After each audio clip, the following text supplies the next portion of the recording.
biggest mistake I ever made in security. Go. A number of years ago, I was working on a cyber incident, and at the end, we put together this beautiful AAR. And then came my mistake of not checking the system. I assumed everyone was going to get the work done, and a year later, the same incident, same way, happened all over again. The lesson I learned, accountability is everything for cyber.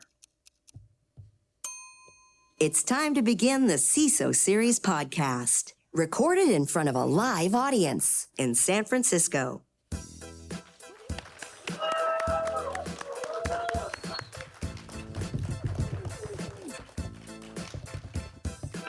Welcome to the CISO Series Podcast. My name is David Spark. We are live in San Francisco at BSides San Francisco. Let's hear it, BSides. A mighty, mighty crowd sounding much larger than they actually are. We appreciate that. Hey, my name is David Spark. I'm the producer of the CISO Series. And joining me on my far left is my co-host. It is Andy Ellis, who is a partner over at Wild Ventures. Let's hear it for Andy. Dobre popoludne, alebo podľa toho, kedy ste na svete. Dobre ráno, dobre večer, alebo dobrú noc. So for those of you not initiated, that is Andy speaking what language? Slovak. In Slovak, he has chosen a different language for each show to essentially do his greeting where he welcomes you to listen at pretty much any time of the day. Yes? Yep.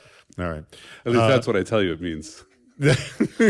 I speak Polish, and it's close enough. Close enough. Really? Okay, good. I didn't know. This happened. We had a guest who spoke Hindi and who actually told Andy it wasn't too far off. All right. We're available over at CISOseries.com. And let me just mention our phenomenal sponsors, who you can see right here behind me, Security Scorecard, Nudge Security, and Vanta. Let's hear it for all three of them for making this episode possible. Let's hear it for them. You're going to hear all about that. Now, for those of you, again, just listening to this, we are in a movie theater in San Francisco. Our logo, along with the sponsor's logo, are literally the largest I've ever seen them before. Generally, when people are in this theater, they are seeing some big budget Hollywood movie with lots of special effects. Tonight. What? The Accountant 2 will be playing here tonight. The Accountant will be playing here tonight. Okay. We put a lot of work into this graphic behind us of our four logos on the screen. In fact, we got Industrial Light and Magic involved in this project, and I was really impressed at how they pulled it off. So they did a great job on it. So kudos to them. I want to thank BSides for making this possible, and I want to introduce our guest who's on stage with me, sitting immediately to my left. It is the Global Head of Cyber Strategy and Transformation for RTX, none other than Alexandra Landegger. Let's hear it for her. Hello. Happy Sunday. Excited to be here. Is training the solution to the lack of security talent? The internet is flush with courses in cybersecurity, some from educational institutions and many from industry influencers. There are the pitches that come with the attractive lure that graduates of their program will get a lucrative job offer. Too good to be true? Well, until recently, I had never heard of any person who got a job in cyber in that manner, in the sense of no experience in cyber IT, took a course, and then got a job offer. Now, I wondered, does that really happen? So I asked the community on LinkedIn, and it turns out it does. Actually, about 15 people said that it happened to them, although a good number of them had IT experience. So, but it's clear it's not common, and people knew of such cases, or were one themselves. So my question is, I'm going to start with you, Andy. What would it take for it to be a lot more that you could actually get into cyber just taking one of those courses? And really my question is, can you fast track a career into cybersecurity? So I like to think of cyber as less of an entry-level role and more of an insertion-level role. And I have seen people successful entry-level, and usually it's programs that a consortium of companies have all bought into. That this program will train people to come in and learn how to work a help desk or IAM operations. Here's your entry-level role. We'll teach you just enough to do it, and good luck with that. These aren't necessarily the most lucrative careers out there, let's just be very honest, but they are opportunities for people who desperately need them. But I think for it to be something more, I think we need to stop thinking of cyber as something special and start thinking of cyber as something adjacent. that almost every career in cyber, there is a non-cyber career field that looks very similar to it. And what we need to start doing is figuring out how do we provide training courses for those professionals to move laterally. Right? If you want to write a research report, you need a journalist to be part of your research report writing team, but who's training the journalists? Other than the security magazines that we keep hiring them from, but that's kind of a short and small labor pool. So that's how we need to really approach this, is how do we take people who have some set of skills and retrain them into cyber? I like that it is an insertion job, not an entry-level job. So how do we sell to all these different roles who want to make the switch over to cyber? Alexandra, what's your take? How do we make this an easier thing to fast track? Yeah, I 100% agree with the idea of adjacent roles. When I was CISO at Collins Aerospace, about a third of my team, we hired about 70 people over a 3-year period. A third of those individuals had never worked in cyber, and the adjacency was exactly how we did that. We found a pre-K teacher who could take super complicated topics and distill them down for a 5-year-old and their grumpy parents, right? If you can do that, you can train anybody about cybersecurity. How do you find those adjacent skills? And then certainly if training is a way that you learn, it can help you really come together around that topic and help accelerate once you've landed that job. So my question is, for an insertion job, so someone who doesn't have any traditional cybersecurity background, what are the kinds of questions that you would want to ask them to realize, oh yeah, they want to do this, they're prepared for this? Andy?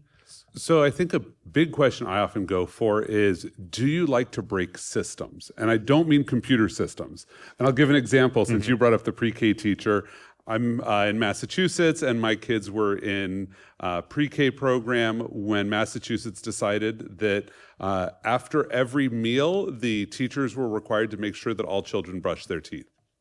And they knew that parents would want to opt out, so they also said teachers were not allowed to tell parents that opt-out was a possibility.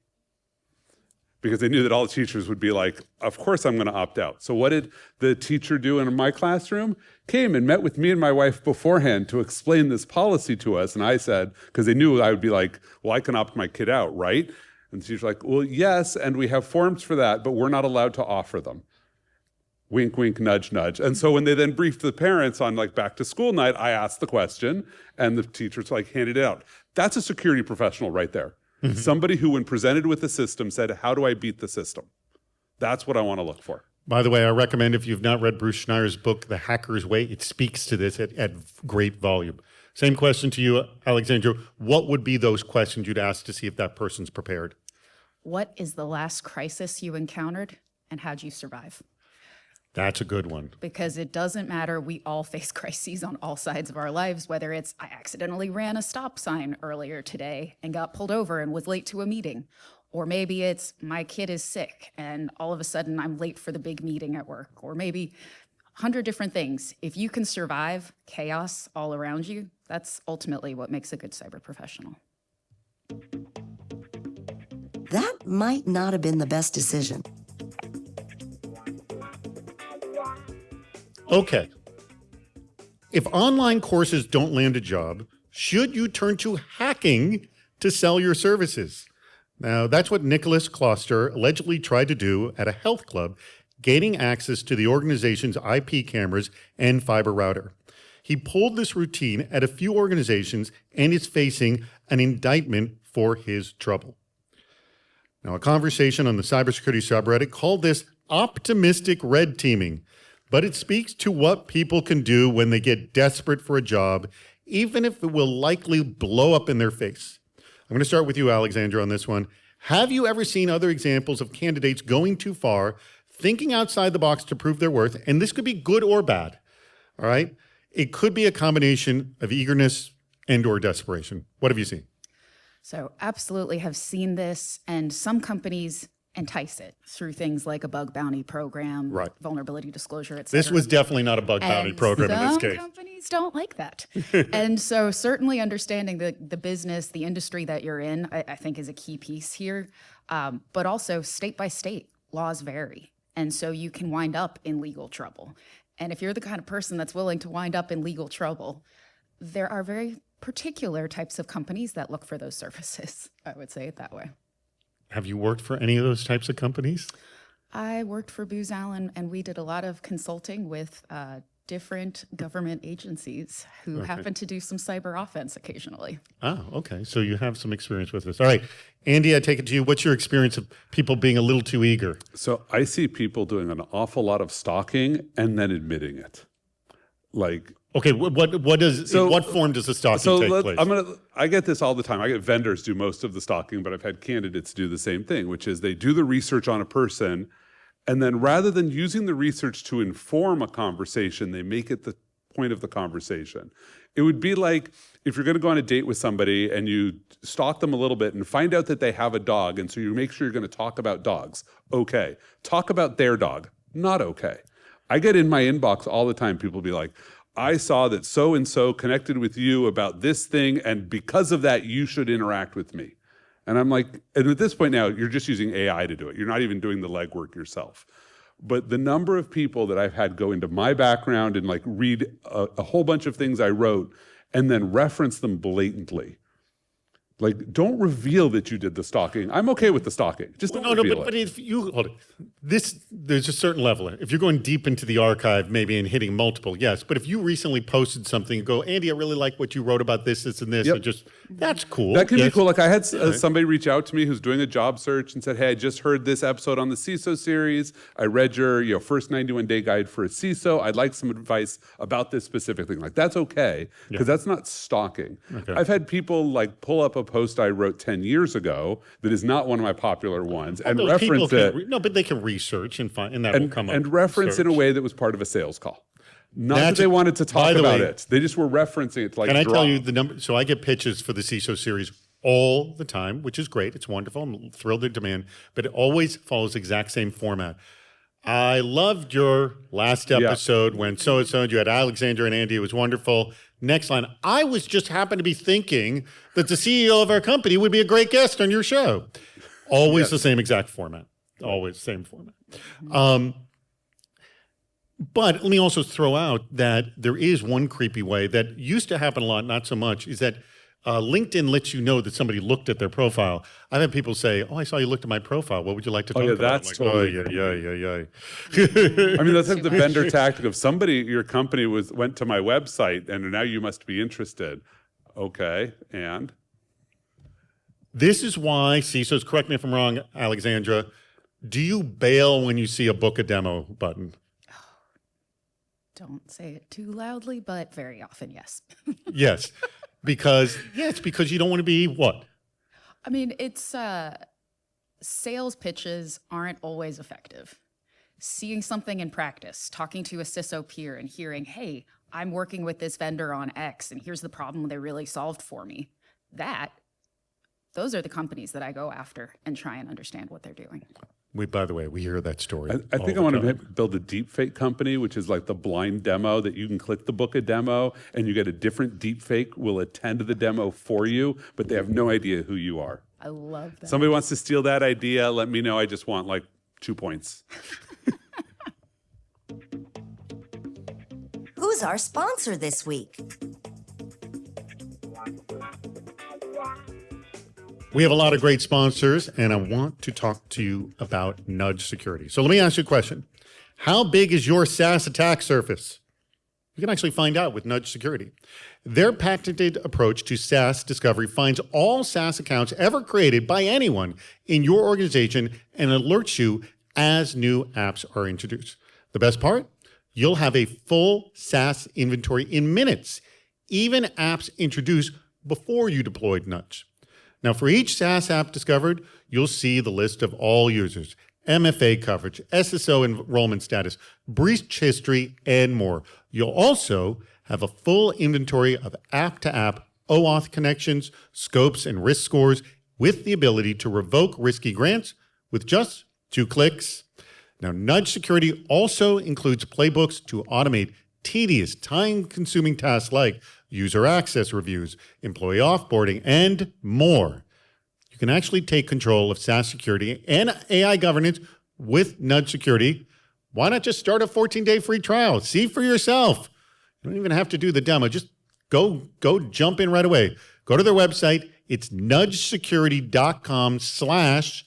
CISO Series. And please add the CISO Series so they know we sent you there. So NUDGE, nudge, security.com/CISO Series. Check them out. It's time to play What's Worse? All right. I know that both of you are very familiar with this game, and I'm pretty sure that our audience is very familiar with this game as well. And this is how it's played. We have usually just 2 bad scenarios, but this actually have 3. So you're going to rank them worst to best. So rank ordering, not just picking one. Not just picking one. What's the worst? What's the second worst? Yeah. What's the least worst, if you will? And this one you might actually have to write a note because it's kind of, you'll see it's a series of different combinations. Is this combination worse than that combination, worse than that combination, that kind of a thing. All right, it comes from Jay Dance of StubHub. And just to remind you, Alexandra, I'll make Andy answer first. So you get to agree or disagree with him and give your rationale. I like it when people disagree with Andy. Okay. That's the best rationale yet. All right. Here are the 3. Jay Dance, I mentioned Jay Dance at StubHub, who gives us phenomenal what's worse scenarios. Here you go. Here are the 3 scenarios. Scenario number 1. No, in fact, I can just even show it to you right here. No asset management and no offboarding process. No asset management and no offboarding process for users or for assets? I'm going to say users. Okay. I'm going to say users. Good clarifier. No incident response process and no asset management. It's pretty bad. Okay. No offboarding process and no incident response process. So let me review these again. So there's no offboarding, asset management, incident response, and there's you essentially a combination. Of the 3. You only get essentially Okay. we only get one of 3. Okay. So there you go. No asset management, no offboarding, no incident response, and no asset management, and no offboarding and no incident response. Which one is worse? So I'm going to go with the best of these. The least bad is going to be that first one where at least I have incident response. I know. I thought screwed no matter what. So, and like this is one of my soapboxes is if I have a choice, give me incident response first because I'm going to have lots of problems I need to deal with. Mm-hmm. And just getting rid of one problem, incident response lets me take care of the rest of them. So that's going to be my least bad of these. So now I'm deciding whether I'd rather have asset management or offboarding. And I think that the challenge here is offboarding is more binary than asset management is. Like either you have offboarding or you don't. Mm-hmm. The question is if I have offboarding but not asset management, clearly I don't have comprehensive offboarding. Like offboarding of my core systems is easy. Mm-hmm. It's my things I don't know about that's hard. So I think I'm going to go with not having, having no incident response and no asset management. No incident response and no asset management. No asset management is going to be my worst. Mm-hmm. My next worst will be the no offboarding and no incident response, and then my least asset management. Least is the no asset management, no offboarding. Because right. In order, I'm going to get I need incident response, then I need asset management, then I need to worry about offboarding. All right, I throw this to you, Alexandra. Same thing, which you can look right here to your right. Yeah. Do you agree? So you should look over here. So I'm going to mark that. Yeah. So this way, we can really get into it. I will mark it this way. Because the challenge on this one is like, if you have offboarding without instant asset management, you don't actually have offboarding. You just think you have offboarding. So that's the worst, second worst, that's why I was worst. putting that in there as the worst. Yep. I mean, to me, asset management is the ERP of your environment for digital. Mm-hmm. It is the backbone of absolutely everything. You can't do incident response. You can't do offboarding. You can't do anything cyber without asset management. That said, first up, I agree with you. Always IR first. Asset management, though, if it's good asset management, I would say that's actually the most important of all 3. But if it's mediocre asset management, we're going to assume then it's good. IR. Let's assume it's good asset management. Okay, if we're assuming that it's good asset management. Well, you have either good or nothing. Yeah, good or nothing. I'll take good any day of the week. Yeah. All right. So what's what's your order here? I would this say, was his order right here. Yep. So then I agree that the least bad is no response and no asset management. So that's 1. This was his 2, the no offboarding and no incident response. I think no asset. You think that's the second least, second worst? No asset management, no I actually offboarding. agree with you, I think. Oh, no. Geez, why do you agree with That's the best. I really wanted Hold on, not wait. agree with me. All right, there's complete agreement here. I didn't even I'm going to throw this to the audience. I'm going to read them in the order that I read them, so you'll determine by applause how many think of the 3 the worst is no asset management and no offboarding. By applause. How many people? All right. We've got a few, handful there. Second, no instant response and no asset management. By applause. We got a few more. All right. The last one, no offboarding process and no instant response. How many people think it's that? One. All right. Like we had agreement. I appreciate that. So the audience is a little off of you. They chose, No. and I think where you want to go. No, they're off you.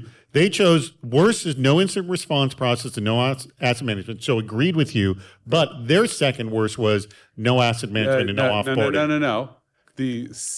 You're mixing up the statistics. The group that picked it as the worst was larger does not mean that that's the consensus as the second worst pick. Yes, it does. No, it does not. Yes, it does. Oh, you're making us do ranked choice. I need ranked choice out of the audience as well. I am going with that. So Yeah. you got agreement with Alexandra, slight disagreement from the audience.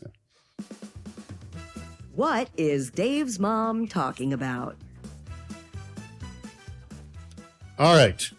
We played this game last year. It was a hit, so we're playing it again. And I just recently interviewed my mother again. So here we go. I asked my mother to explain some cybersecurity terms. Surprise, my mother is not a cybersecurity professional at all. All right. I said the term and she made her best effort to try to describe it. And there was no other prompting. Now, all of her answers are varying degrees of wrong, with some having an element of being correct. So this is kind of a reverse logic game here. You all know what these terms mean. Everyone in this room knows what these terms mean, okay? But my mother does not. So you have to think, if I've never heard this term before and you were my mother, how would you describe it? Some of you may have mothers who are very savvy. My mother, on the other hand, is not. All right, I have think four of David's these. mother is more savvy than David gives her credit for. And She is savvy, just not in cybersecurity. She's okay. So I'm going to play one clip at a time, and I can Okay. repeat them if you need to hear them again. And we'll start with the two of you, and if you can't get it, we throw it to the audience, okay? Here is the first one. What the heck is my mother describing? No way are we going to give you internet service. Denial of service? Bingo, yes, Probably, denial, yeah. distributed There we denial go. of service. Very good. Very proud of you on that. Good job. All right, here we go. You got it very quick. Jump in as soon as you know it. Here you go, Andy. Here's the second one. Making your CV look awfully good. Making your CD look... CV. Oh, your Your CV resume. look awfully good. Come on, you can get this one. Resume wash? No. Come on, think. Lying on your resume? Okay, let me just start off. Yeah, let's She's 100% wrong on this one. Social engineering? Fantastic. Okay, but listen to what she's saying. Yeah. I'm gonna play it one more time. Making your CV look awfully good. Look awfully good. Okay, I know you can get this one. Yeah, I always feel stupid when they're revealed. I don't think I've ever gotten one right, just to be very clear. Phishing. No? I'm gonna throw this to the audience. We All might right, have to someone, phone a friend. hold on. AI washing. How to... Not CVE, no? No? Nobody, yes? No? Oh, I like that one, though. That's a no? good one. Come on, I knew it's a, who no? No? All right, I have to reveal it. I'm sorry, everyone. It's credential stuffing. Oh, come on. Oh, I people. love that. See? That's brilliant. Yeah. That's a brilliant That one, you This should is have. where I give her credit for being very savvy. Yeah, you should have gotten that one. All right, here we go. This one, I feel you're going to get this one. Okay. I'm going to have Andy. Let Andy try to get this one Yeah, first. Andy who looks bad, so David. Here we go. Ding, ding, ding. Look bad. Hold on. The wind comes through a crack. The wind comes through a crack. Come on. I know you can do this. Don't say anything. Air Buddy. gap. There you go. Very good, Andy. That's my first one ever. I'm so upset. JJ over there is like, you should have known this one. Come on. All right, I'm very proud of you. All right, this last one is difficult. It is difficult. Here we go.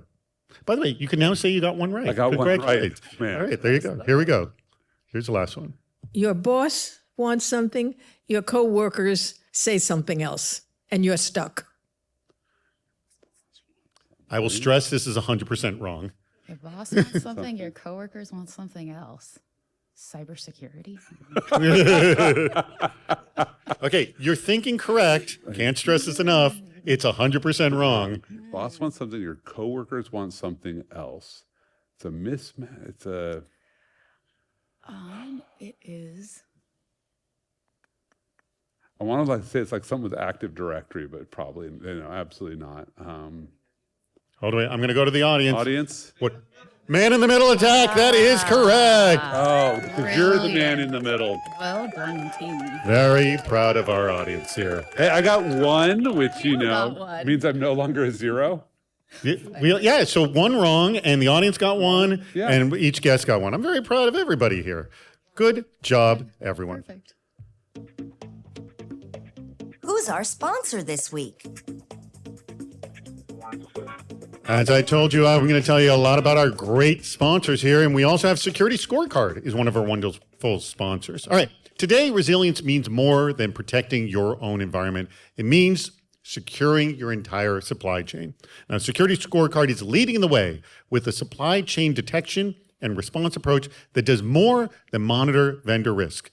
Their team helps organizations detect, prioritize, and actually remediate threats across their third-party ecosystem. Now think about it. 70% of breaches start with a supplier.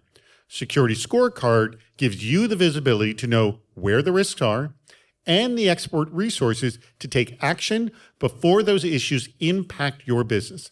Now, it's not just more data.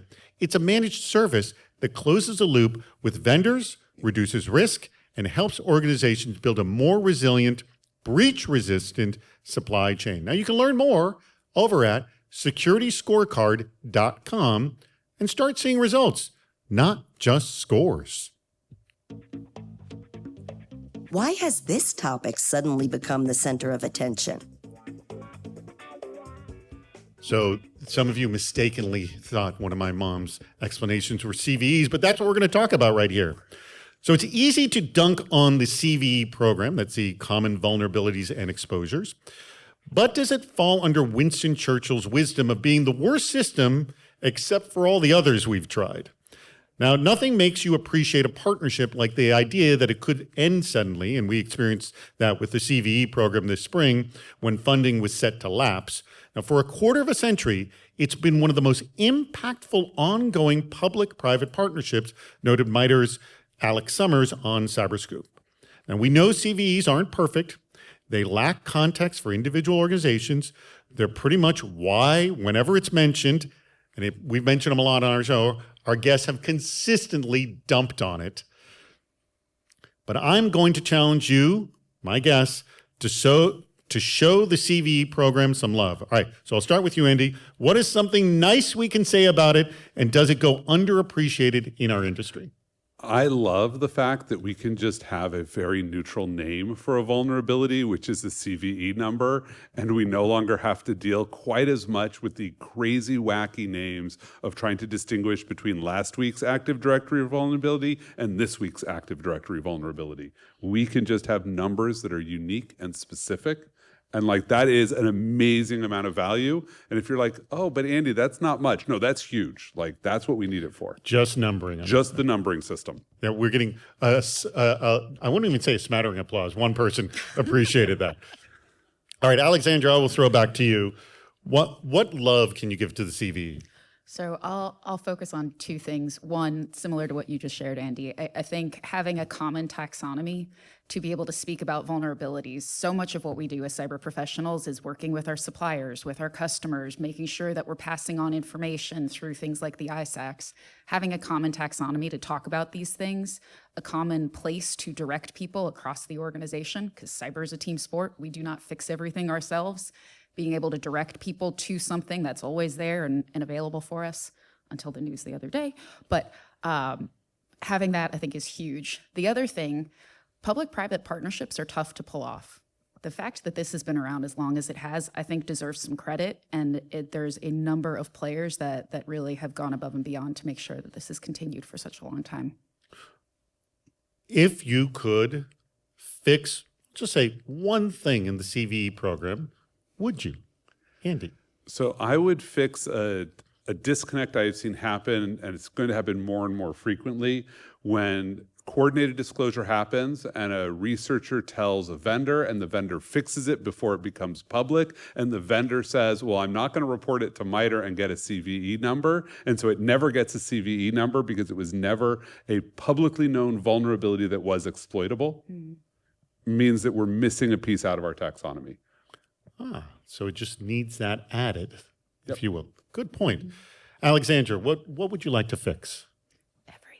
Everything. No, hold it. Now, let me just say, generally, the dumping that we get on the show is just like when you're determining your risk. It goes, well, don't just go by the CVSS score. They dump on that. Well, we should recognize that CVSS and CVE are different things, even though they share two letters in common. Yeah. Yeah. Well, and I think organizations need to embrace the fact that we're going to have to put in a little bit of work to understand the context.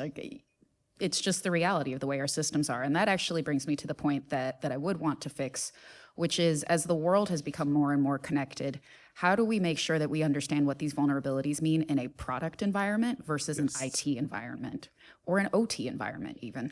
So to me, I think that sort of ecosystem context is a critical part that I would look at as well. Yeah, and if we're going to talk about CVSS for just a moment, we should recognize that what CVSS gives us is not an accurate scoring system, and that was never really one of its goals. I have the benefit of being the first consumer of CVSS, and its single biggest goal is that we no longer say low, medium, high. Because everybody wants to argue with low, medium, high. When you can say 6.8, everybody's like, well, I'm not smart enough to argue if it's 6.8 or 6.7, and you can just move on and get on with actual prioritization. Well, but the problem is a lot of vendor tools are green, yellow, red. Well, so they argue then we that. end up All back of in our that board world. decks are green, Yellow, red. But get out of the vulnerability being green, yellow, red and get to project status there. Mm-hmm. Who's our sponsor this week? The third sponsor I want to tell you about is Vanta. Compliance regulations, third-party risk, and customer security demands are all growing and changing fast. Is your manual GRC program actually slowing you down? Now, if you're thinking there must be something more efficient than spreadsheets, screenshots, and all manual processes, guess what? You're right. GRC can be so much easier while strengthening your security posture and actually driving revenue for your business. Vanta's trust management platform automates key areas of your GRC program, including compliance, internal and third-party risk, and customer trust, and streamlines the way you gather and manage information. And the impact is real. Listen to this. A recent IDC analysis found that compliance teams are using Vanta, the ones that are using Vanta, are 129% more productive. So you get more time and energy to focus on strengthening your security posture and scaling your business. Vanta, GRC, how much easier trust can be. So you want to see for yourself? You got to go to their website. Go to vanta.com/CISO and learn more. That's VANTA.com/CISO. And please add that /CISO so you know that we send you there. Is AI going to help us or hurt us? Yes. Yes, says Andy. All right, we actually have some questions. We're going to hit this a little later in the show.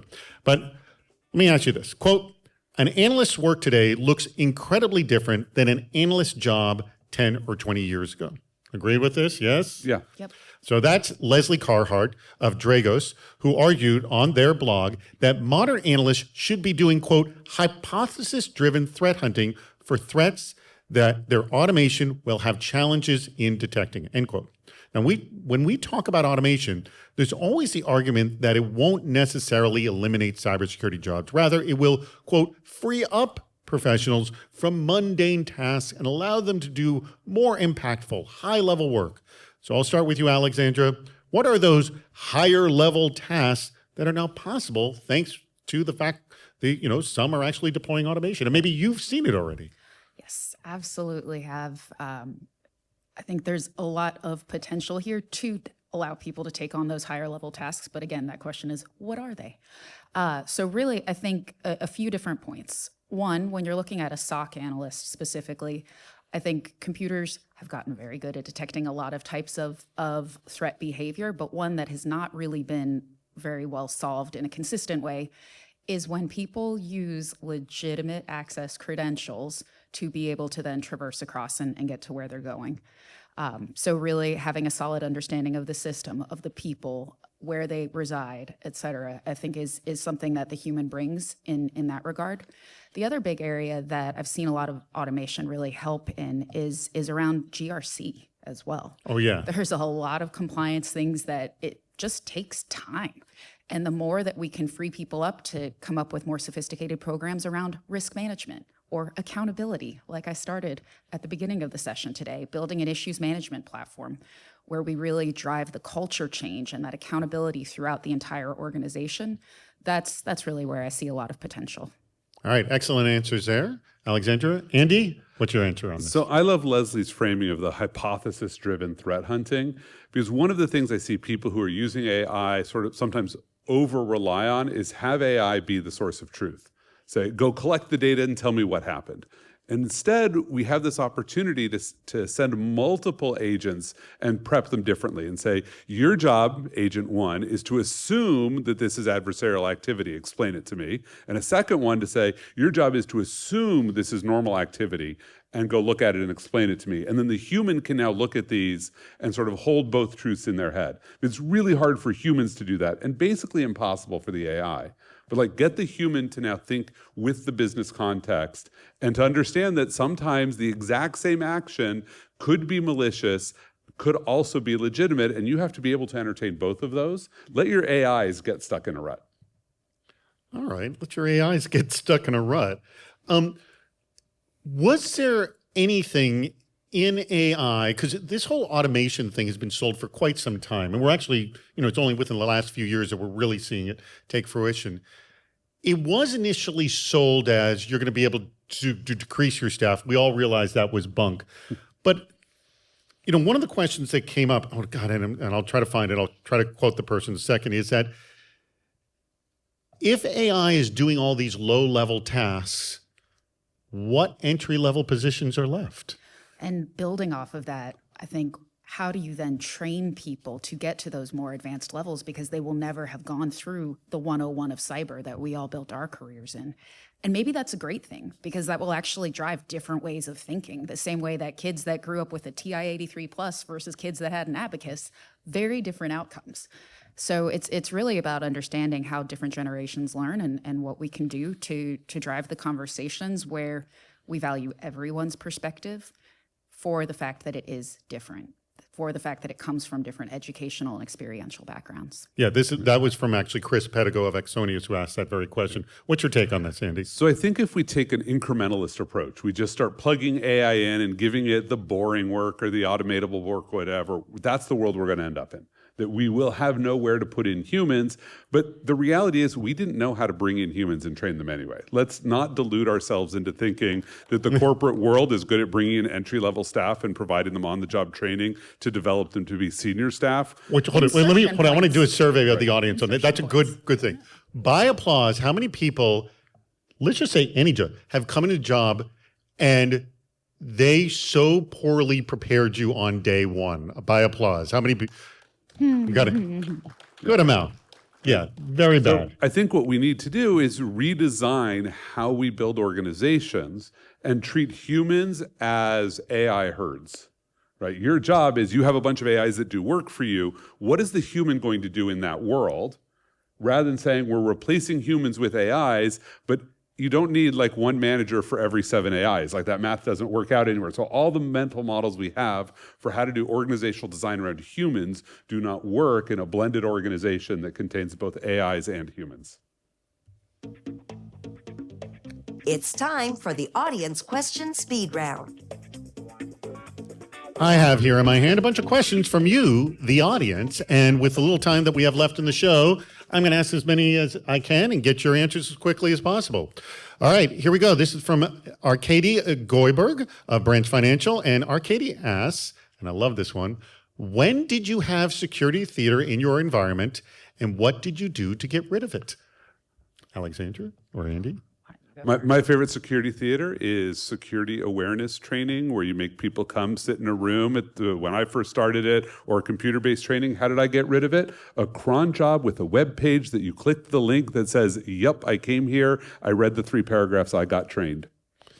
Kid you not, 96% compliance with no humans in the loop other than the person showing up and clicking the one page. Wow. All right. Well, there you go. Did you get improved security awareness? Yes, because I had people who understood that the security team cared about their time. And so when we did reach out to them, they gave us their time. Ah, there you go. I like that. Okay. Alexandra, what's your security theater story? And were you able to eliminate it? That's a big question. So, acceptable use. I don't know what your policy looks like, but most companies I've seen, it's a 50-page document. And nobody reads it.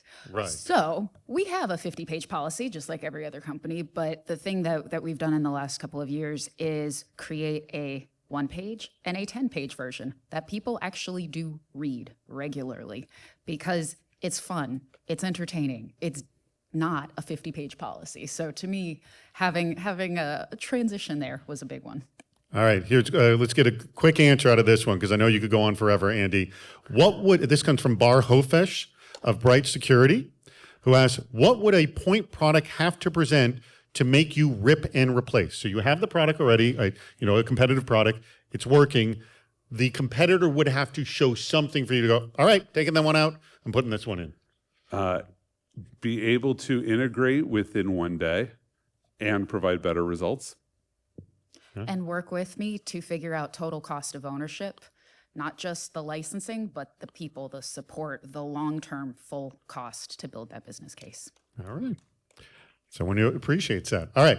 From Supro Ghosh, fractional CISO, said, if you're doing CISO succession planning and you do not have a deputy CISO, what are your options here? I was CISO and did not have a deputy, so I got permission to go hire one. So that's one option, I know. That's the cheating option. But the other thing was becoming close with our head of infrastructure, head of applications, head of AI, and making sure that they had elements of security. So that way there were a few other peers that could potentially step in as well. Before then, again, I got to hire the deputy, who now is the CISO. All right. You should look at every person on your staff who could potentially become CISO and ask yourself what development they need to become in that position, which might involve lateral movement or organizational realignment, like move sub-teams from one of your VPs to a different one so that they get experience. Oh, now I'm managing a compliance team when all I've ever had was architecture before. All right. All right. What is one action CISOs can take in reducing risk that you think most are not doing? And this comes from Mohan Kumar of Box. Either one of you. You could be reducing risk if you did this, but you don't think a lot are doing it. Turn off your cell phone and computer and restart them on a regular basis. Ah, that is a good one. That is a good one. Andy? Write your passwords down. Write them down. Write your passwords down. How many of you have a legacy plan that if something happens to you, your loved ones are able to get into your accounts and do what needs to be done? I have that plan. We have some, not I saw everybody a couple does. hands go up, but if you There's don't a have number of that hands plan, that are going up. that is massive personal risk on your family. Or you if you're still alive. All right, last question I have for you. Given what you know now, and by the way, there's a politically correct answer and the not politically correct, I'm assuming. This comes from Ty Sabano of Vercel. Given what you know now, Andy, would you be a CISO again? Absolutely. Why? I made a lot of money doing it. I'll be very honest. And not only did I make a lot of money doing it, I changed the world for the better. How many of you use TLS on a regular basis to secure your interactions with vendors like your banks? I did that for you. You're welcome. All right. So would you do it again Yes, I would. for the same answer as Andy? Yeah, changing the world is a big part. I He mean, also made money, he said. yeah, well, money, you know, hey, if my boss is listening, a little more always. But changing the world? Changing the world and rallying a team around an ever-changing mission is just exciting. You know, you're dealing with threat actors changing, you're dealing with regulators evolving, you're dealing with customers, suppliers. you get to integrate as much with the mission of your business as you'd like to, and it's a lot of fun. A lot of fun. Well, that brings us to the very end of the show. Let's hear it from my guests on stage. Alexandra Landegger of RTX, Andy Ellis, my co-host with Wild Ventures, and let's hear it for our three sponsors.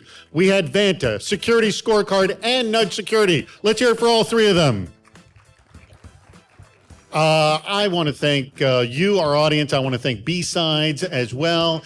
And we greatly appreciate, you coming here in the crowd and also everyone listening to this as well. We greatly appreciate your contributions and for listening to the CISO Series Podcast.